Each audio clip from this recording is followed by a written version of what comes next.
دوستو دعا کی قبولیت کا ایک ایسا وقت کہ جس وقت میں دعا قبول ہوتی ہے، اور یہ بات میں اپنی طرف سے نہیں بلکہ پیارے آقا صلی اللہ علیہ وسلم نے ایک حدیث کے اندر ارشاد فرمایا ہے۔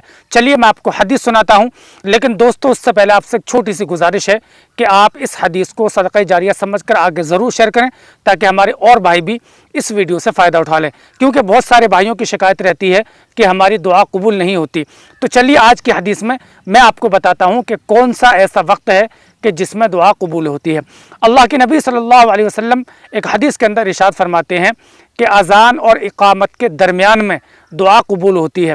اکثر 15 منٹ کے بعد میں، اذان کے بعد میں نماز کھڑی ہوتی ہے، تو یہ 15 منٹ کا جو وقفہ ہے اذان اور اقامت کے درمیان، یہ جو وقفہ ہے اس وقت میں آپ زیادہ سے زیادہ دعا کیا کریں، اس میں دعا قبول ہوتی ہے۔